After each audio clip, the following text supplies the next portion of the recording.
Welcome to Educational Research 2, dear students. So today we are just going to discuss about examination, your exam for 2021. So we are just going to focus, the topics and what is needed and what you're supposed to do and so forth for this examination 2021. So as you can see on the screen, my name is Lucas Kahare, as your tutor for Educational Research 2. Yeah, I think yes, this is for B Honors Degree students. So welcome, and I hope that you will enjoy the session and pay carefully on the main points. Thank you. So examination, okay, examination. What's needed from you to pass the exam is that so you simply need to read all the units that are covered in your assignment. Okay, so you know that for you to qualify for examination, you have to submit the assignment, and that assignment should be marked, and you have to get above 50%. So yes, you have the study guide. Yes, clearly you have the study guide and also assignment question paper. So if you read carefully, those questions are being picked from various units. So what's needed from you is, so you have to cover most of the units in your study guides. And also at the end of the presentation, there's at the last 2 pages, at the last 2 slides, there are questions and page number that is given. For example, in your textbook, in your textbook, okay, there are page numbers there, okay, at the end of presentation. So you can, so if you want to pass examination with good marks or so you need to practice to answer those exercise questions which I provided. And the main point also is that take note that your examination will consist of multiple choice questions, like choose the correct answer, like A, B, C, D, or so, or both. Yes, that is the layout of the examination, and also some short answer questions. Okay, so maybe fill in or maybe compare. Okay, maybe column A, column B, and so forth, and also some long questions, which means like just discuss, maybe giving you 12 marks or so marks. Okay, maybe discuss or how do you understand educational research in context. So discuss about it. Also maybe discuss about different methodology in educational research. So those are open-ended question, long questions. So you have to provide your idea and discuss accordingly, or to analyze or interpret. So I think their blue taxonomy is available, also given in your study guide. So that's if you have how you should be able to answer various questions using verbs. Okay, so, and also the main things, examination is not that strange, but it will just the layout is the assignment. Okay, so the exam or question paper will be the same layout as the examination. I think you have 130 marks. Yes, 130 marks. The assignment is 130 and the exam also 130. And the way, the structure, okay, the way exam being structured is just the same as the assignment. So you just have to pay attention on that one. So you are studying on a distance learning, so it's not that much easier, but I hope that you'll be able to manage if you are able to arrange your time and prepare accordingly. Okay, so let's just start with our main. One of the main things which I would like to tell you is that yes, in your study guide there are about 19 units, okay, unit 1 up to 19 or 20 units, so unit 1 up to 20 units, so just cover that one. I think the last units cover about the research methodology and so forth. I mean, yes, about how to write thesis, yes, of course.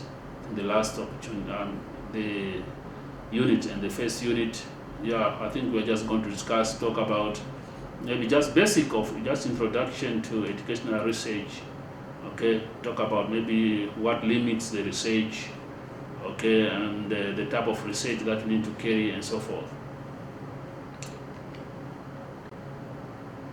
Okay, actually I'm not going to discuss much more. I just picked up some of the main, okay, but does not necessarily this will be this thing, maybe this point will be in the examination, but just the main important points. So these are one of in the unit 1. Yes, of course, there are various tutorial video of mine posted on YouTube, so you can also revise them. Okay, so how the previous presentation was discussed or took, I mean, the main idea of that. So this unit 1, I mean, if you are given, maybe discuss why, I mean, the limitation of educational research, what limits educational research. I mean, to limit, which means which doesn't make you freedom to do, I mean, freely. What are some factors? Okay, there are some various factors that restrict research to take place. Okay, you know that maybe you want to maybe you want maybe to do research, maybe the vulnerable children, okay, maybe in Ongwediva or in other area of traditional area, maybe like in Overhimba area, something like this. Okay, you have to consider there are some limits there. So maybe language barrier and also maybe culture, maybe why do you want to find out in this society or in this community, why do you want to take research about the children, okay, the vulnerability of children in education in certain community. So those, like culture, the war zone, some of the area, maybe you want to take house the educational reform in Iraq or in the Middle East. So I mean, it will limit you because of some of the conflict in those areas. So you will not be able to reach there, or all those kind of factors. Okay. So these are just listed some of them here: legal and ethical concern, public institutions. Okay, here there's government or private institution and so forth. They have their own regulation and laws, like governments also. Okay, and program variability, how the programs varies, diversity, culture, different people. Talk about complexity of research problems. Okay, maybe how is your research problems, your research finding, so where it's taking you. I mean, how complicit it is, how possible for you to carry such a research in other area, methodological difficulties also, and so forth. Okay, those are just an example. So today we are not just going to stay that much long. So yes, external validity and internal validity, I mean, those are just some of the points which I just took from some of the topics about what is internal validity and what is external validity. Okay, so when you talk about internal validity, is here talk about the degree to which the design of an experiment control external validity, like crucial questions which a researcher must have at the back of his mind throughout is, for example, is the hypothesis or research questions really finding out what it is supposed to find out? Okay, those are some of the questions, and put it in another way, does it do what it claimed to do? Okay, those are those are kind of factors that you will find out in the research. You should know from the external validity and internal validity of research. Like external validity concern whether the result of the research can be generalized to another situation, such as maybe population, different subjects, setting, times, and occasions. Okay, so those are external factors that may also validate the research. And as a function of research, what research do? What is the research do? For example, or factors that you need to consider when carrying out the research. Are you carrying out the applied research? Are you carrying out basic research? Are you carrying out action research? Are you carrying out any evaluation research? Okay, so there are some, let me say, not every, I mean, the meaning of research is not that maybe you have to write your thesis or your diploma or your dissertation and all. No, we always, every day we do research. Even in our houses, in our community, we always do research. So you want to find out how something operates and all those kind of, okay. For example, in a traditionally, maybe you want to go out to find out which area in the communal land is where there's the availability of water or the availability of grass or natural resources, where you should take your cows or and so forth, those animals for your farming to feed them. So you have to go find out and do your research and find out which area is much more resourceful, to benefit your animals.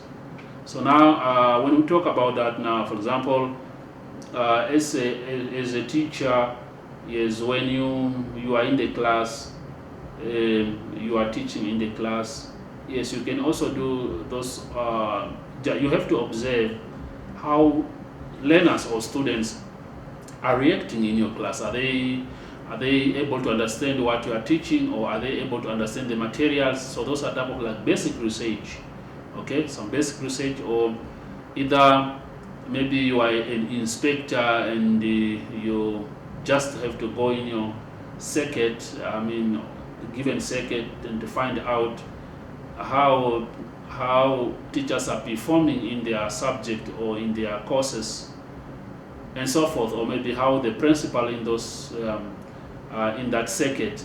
So you have to go out just to get some basic research, okay, to do them, and you go maybe, yes, to consult the principal and so forth, all those various factors, okay. Yes, yeah, applied research is sometimes also there are various research. For example, we talk about yes, there is a research in engineering, and there are also research in social science. They differ the way you approach them, okay, either quantitative research or quality, okay, all those areas. So, for example, in the field of technology, you have to use applied research, okay, applied, which means you apply the technology into that kind of, research, okay, and so forth. Evaluation research is, research maybe that you need to carry out when certain action or certain work has been done, and then you evaluate if they meet an optimum, if they meet optimum requirement, okay, you evaluate. That's also, yes, in the research and action research. So what to do for you, what to do now, okay, to find a conclusion and so forth. So there are type of various research. These are in Unit 1. And there are research hypotheses. Okay, research hypotheses. Let me just okay, we will talk about. Let me just check. Okay, good. I'm just scrolling in. We'll be back. Okay, research hypothesis.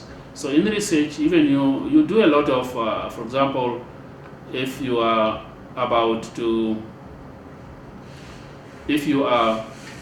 even before you go and do a lesson, okay, you teach in the class, so you have to do research.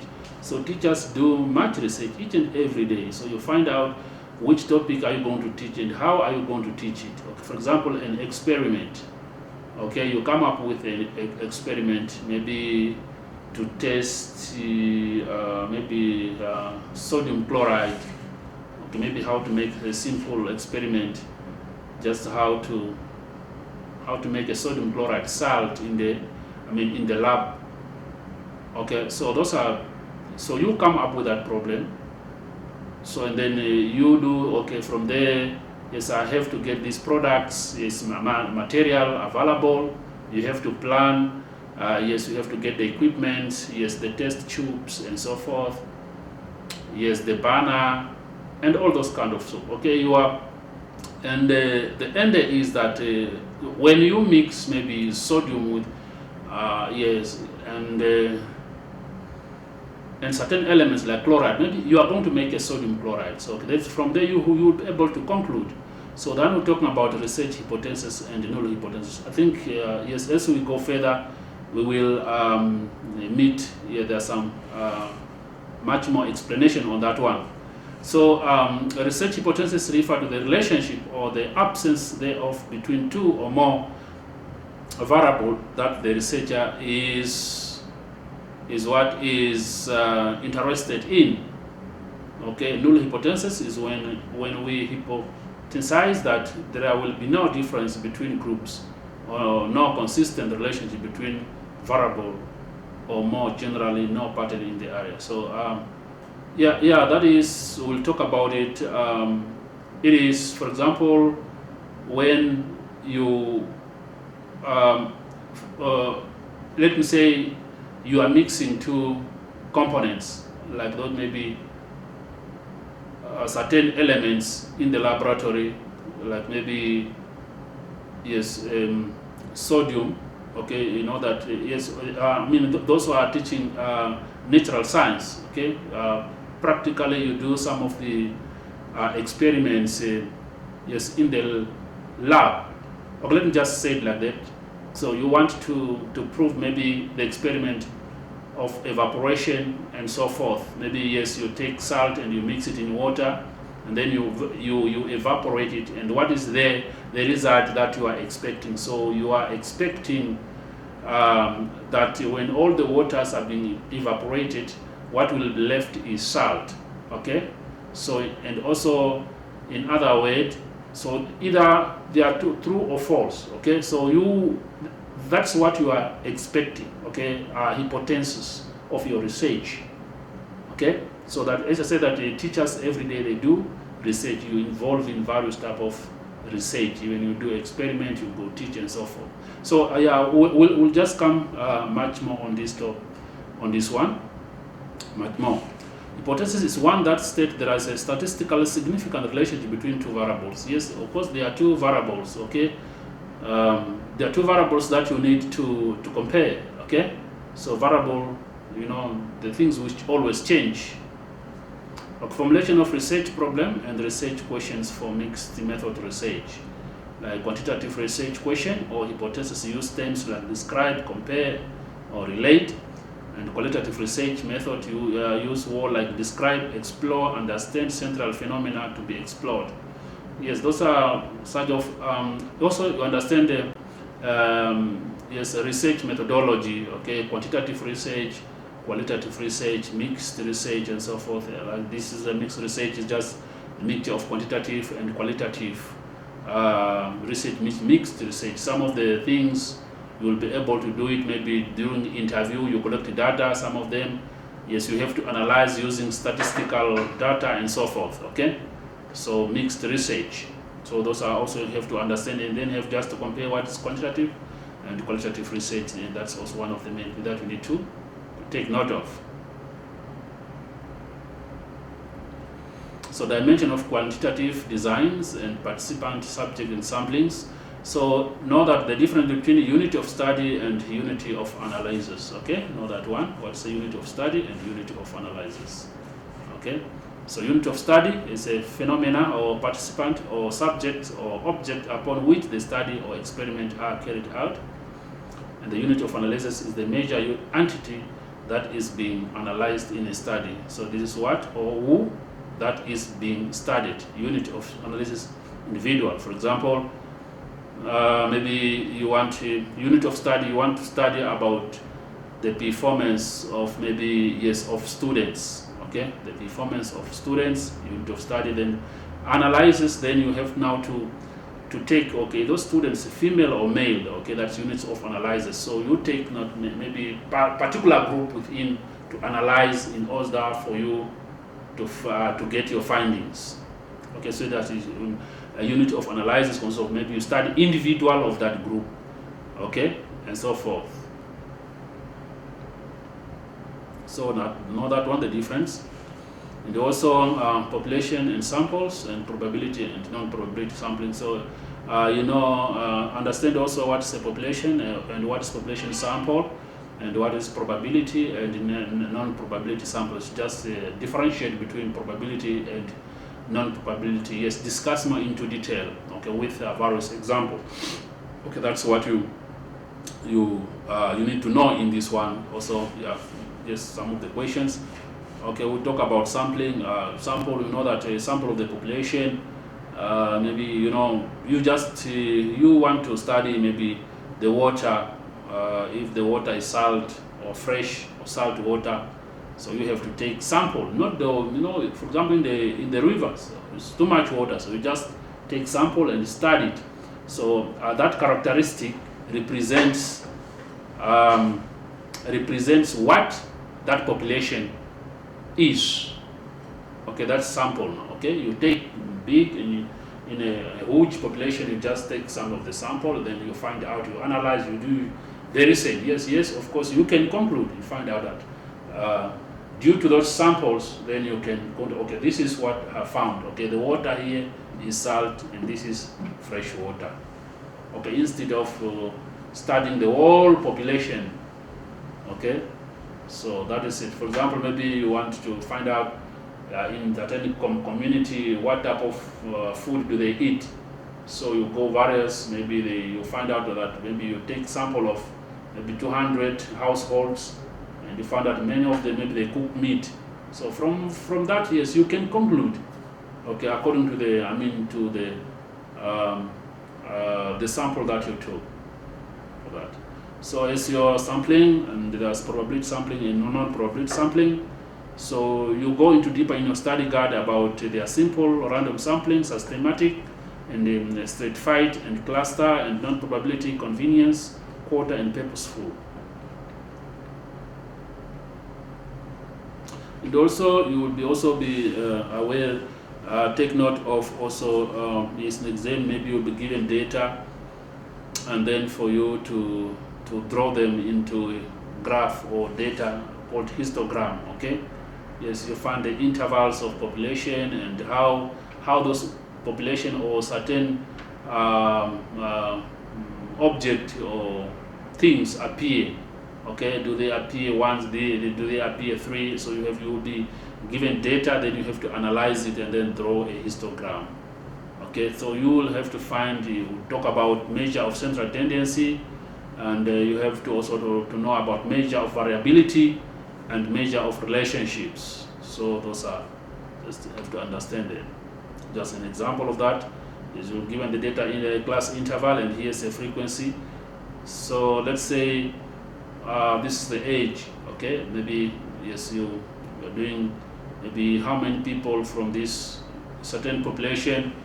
You arrange like 41 and 50. How many are they? There are 4. Okay, maybe in certain village. Maybe, yes, of course, in an institution or so. Yeah, just an example. The age of 51 to 60, there are 7, and so forth. 90, 100, just 1 in that age, in that institution, working in that institution, and so forth. Then from there you can draw just a graphic portrayal of data, just a simple presentation to make the researcher understand the findings. Okay, just to understand the finding much easier, and just that statistically. And also in research, you will find out what you collecting. So quantitative data, collecting of quantitative data, how will you find out, quantitative data, this one. So tests used for collecting data on learner proficiency, collecting how you're able to collect data. Either you read them right, paper and pencil, and standardized test. Everybody have to find that standardized test and also norm and criterion reference test. A lot of people have to write and then arrange them. Okay, who's the first, who's the last, and so forth. And aptitude test. This aptitude test is being taken in various places, like maybe at a work, is you given an aptitude test just to test the ability for you to understand certain job or certain technology, just an aptitude test. And achievement test. Achievement test is you are given maybe in the field mostly, like maybe certifications. Okay, achievement test, you are given material to read, then from there you write an exam or a test for you to pass, for you to give an achievement certificate or certifications. So now also online survey. What's online survey? Is often this using internet and so forth. So what are the problems there? The problem is internet connection, technology, equipment, the knowledge of those person want to use. This also will affect survey or research using online. So those are just one of the things that you have to know, understand. And those advantages of the various way of survey administration. Yes, these are for you in research. You have to carry out also various survey in research. So those are an example of like type of survey, postal, internet, telephone survey. You have to call people. What's the advantage of it and what's the disadvantage of that. Experimental research, just to probably in quantitative research. Is a research method in which conditions are controlled, and so that one or more independent variable can be manipulated to test hypotheses about dependent variables and so forth. So experimental research. So we talk about hypothesis. So here, we are also coming to here to understand what is it. As I said, that just the slide mismatch. So it's fine. We can still manage correlation and causal relations. So what is correlation? We talk about to correlate, when things correlate. Okay, it's a measure or degree of relationship between two variables. Okay, there are two variables and how they are related. So the one variable can affect the other variable. So we talk about independent variable and dependent variables, x and y. So if x increases, y also increases, or either x increases and y decreases. So those are just a correlation, causal relation. We talk about causal relation, okay? A set of data can be positively correlated and negatively correlated, not or correlated at all, okay? Either they go along each other, this increase, decrease, or the other which is positive correlated, we talk about it. And the other one increase, the other one decrease, that's negative correlation, and not either this one increase or they are not correlated at all, so they don't correspond to each other at all.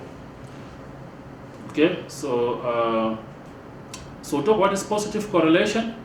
As a set of value increases, the other set tend to increase also, and also that is, and negative, the other one increases, the other one decreases.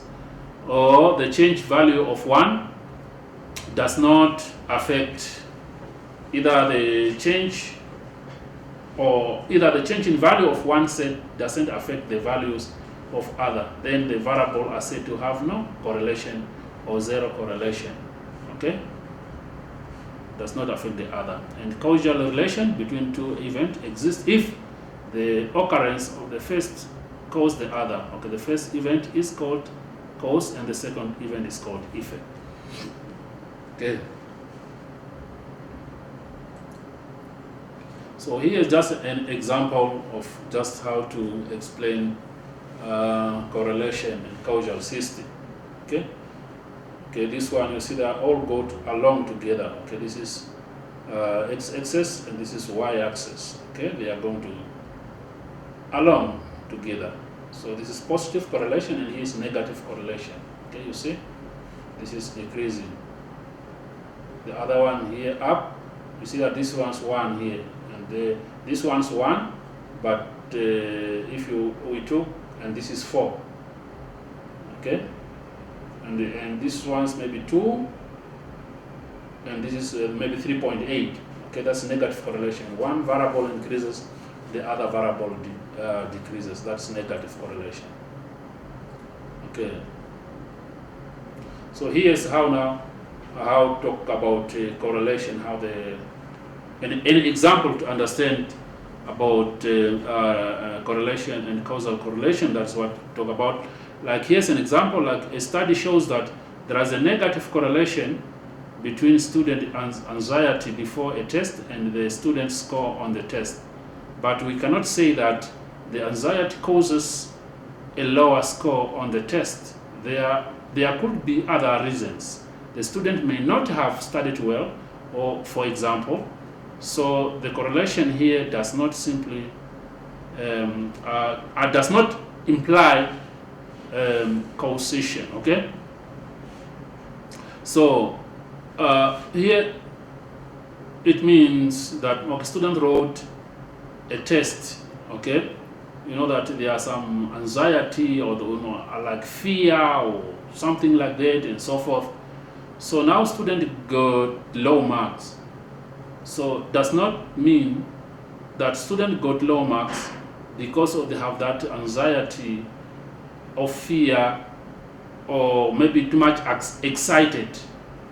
Okay, so which means fear does not correspond to low result. So it might be maybe that the student obtained low marks in test because maybe they did not study. Okay, maybe they did not study. So now here you see that, however, consider the positive correlation between the number of hours you spend studying for a test and the grade you get on the test. Here there is a causation as well. If you spend more time studying, the result is a higher grade. So now which means here the first statement is a negative correlation because anxiety did not effect, okay, does not has an effect on the test result. Okay, but here now positive correlation, for example, when you study you get more marks. So here now getting more. Okay, this one increased, that one also increases. Okay, this is what now it should be, positive correlation. Okay. Okay, yeah, this is just a mismatch of the slide. So here null and alternative hypothesis, just like the previous slide. Two types or two hypotheses, null hypothesis and alternative hypothesis. So null hypothesis stating no difference or correlated, like there's no correlation, this one increases or this one decreases. And the alternative hypothesis can be either non-directional or directional. Okay, alternative hypothesis. When we talk about this, no-directional is also called two-sided test and simply means not equal to the null hypothesis. Directional alternative hypothesis indicate they're either greater than or less than. So here statistical notation of hypothesis, non-directional or zero correlation. Okay, P is equal to 0, P is not equal to 0, okay, hypothesis 0, hypothesis 1, and so forth. So let's just get to, okay, this is less than or negative correlation, which means P is equal to 0 or P is less than 0. P means P value, probability value, that's what it means. So let's now take a null hypothesis. Let's say that in teaching we always do research. Okay, in teaching we do research. Okay, in teaching we do research. Everything like here, you want me to take an experiment, make an observation, you get an observation. Here maybe, you know, here you are doing a macroscope, you are trying to to look some particles, or maybe if you are teaching natural science, you go out and get some insect and you put them there. You use a microscope and so far to see maybe those small particles. So okay, or those imaginizing glasses. So now here is that ask a question for years, or make observation. Okay, what you are observing, then ask a question about what is it all about. Then I think it is. Okay, make a hypothesis. Okay, that's what a hypothesis now. I think this is this. I think it is look like this. This is hypothesis. That's what you think. And then conduct your experiment. Okay, do the experiment. Okay, to prove your hypothesis that you think this A, B, C, or so. Then draw conclusion. I learned that. Okay, that write your findings and then report your results. Okay. Okay, null hypothesis and alternative hypothesis. Null hypothesis and alternative hypothesis. Okay, let us just here look at the difference between those two. Here, you want to find out now your experiment. You want to find out the effect of biofertilizer, okay, biological fertilizer on plant growth. Okay, a biological fertilizer X. You don't know, there are various on plant growth. Okay, and here, yes, you are doing the same. You are planting, you are watering, and here is this growing, and here is growing. For example, hypothesis 1, here application of biofertilizer X increases plant growth. Okay, and that is what. And here, null hypothesis is now the opposite. You say that application of biofertilizer X do not increase plant growth. Okay, so that is, what you think. Okay, that's what you think would be. Okay, then here alternative hypothesis. I'll talk about alternative hypothesis. Is hypothesis which the researcher tried to prove it, and is denoted by H1, and simply it is the opposite of the null hypothesis. Okay, and then null hypothesis is a hypothesis which the researcher tries to disprove or nullify, denoted by H 0 subscript 0, and it is opposite of alternative hypothesis. Okay, so you have found out now that you think you're finding out that this is, you find, okay, this is now the fertilizer. So what is the effect of this fertilizer on the growth of plants? So you are thinking that, okay, this fertilizer increases the growth of plants. So if I apply it, it will increase plant growth. And this fertilizer, if I apply it, it won't increase plant growth. So this is null hypothesis. Okay, and the alternative hypothesis. So the previous slide that we spoke about. So let's now. So now here, what's independent variable? Application of fertilizer X. Yes, that's independent variable. And here's what now the effects are. Dependent variable. This is an independent variable. Application of fertilizer. You apply it. Okay, it's on. But these are variable. This growing. It depends on the application of the what? Of the depends on how you are applying that fertilizer. Okay, you apply the fertilizer, that is an independent variable. Okay, and the result of that, the plant will grow, it will have number of leaves, it will have number of fruits. So it depends on the application of that fertilizer. So they are dependent variable. It depends on other factors. So now here your conclusion, your hypothesis is plant of biofertilizer X, application of biofertilizer X of X increases plant growth. That is alternative hypothesis. Now here independent variable, application of fertilizer is here, and here dependent variable, plant growth. So the plant is not growing, the leaf is not growing, no fruits. So you disapprove, you nullify that this fertilizer does not support plant growth. Okay, so how now? Alternative hypotheses predict that there is a statistical significant. There are statistical significant or relationship between variable in the hypothesis under study. So that's why alternative. Okay, if I'll apply this fertilizer, the plant will grow. That is what alternative hypothesis. And then another one is that you predict no statistical significance. So which means predict that there is no statistical significant or relationship between the variable in the hypothesis under study. Okay, accepting the null hypothesis suggests that alternative hypothesis needs revision.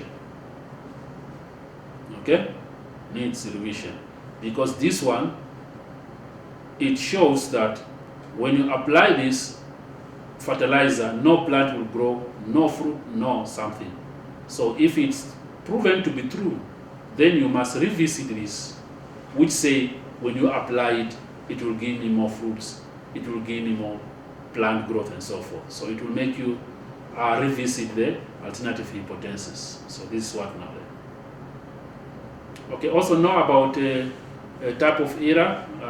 Yes, type 1 and type 2 error, so just p-value and so forth. Just study. So we still have a lot of things now to. So since we don't have time, just to go through all this type of error and type of in examination, state the difference. Okay, that is what the difference there. And 3 types of t-test. You must also talk about single sample t-test and independent sample t-test and paired test. So you must also inferential data statistics. These are descriptive in descriptive data. So these are analyzing or data analysis. Okay, this one also know that one descriptive inferential and also phases of data collection. You plan, you begin data collection, basic data collection, all those you go there, you do interview and so forth. There are various methods of collecting qualitative data. Okay, you do some observation, you go interview people, questionnaire, document review, and audio. So okay. Advantage and disadvantage of using film and photograph in data collection. Okay, this is what data analysis. Okay. So these are the things which you should know. Also the steps in analyzing qualitative data. Okay, collect the data, organize the data, transcribe the data, code the data, describe the data, categorize, and then discovering data. So just know most of these things. So we just discussed many other. There are a lot of them. So to finish 19 chapters. So there are a lot in 1 hour. So please know also what one action and traditional research. Know those component of research proposal. So this is one of the main important. Okay, orientation to the research problems, statement of the research problem, and so forth. Please know those main components of all this. Know them. So I think it's time. And here's exercise. Please look at the pages. Answer the following learning activities. Unit 1, do activity 1, page 3. I think in your study guide I put also pages and so forth. Just do it, okay? It's all those things, just do. Answer the following learning activities. Unit 9, activity, all these things. Also answer those activities. So that's all for today. And I wish you all the best for your examination 2021. And yes, my email is there. So you can contact me as always. Some students always, if they want to know some more explanation or the way out, so you can also write an email to me. I thank you and hope that we enjoyed the presentation. Good.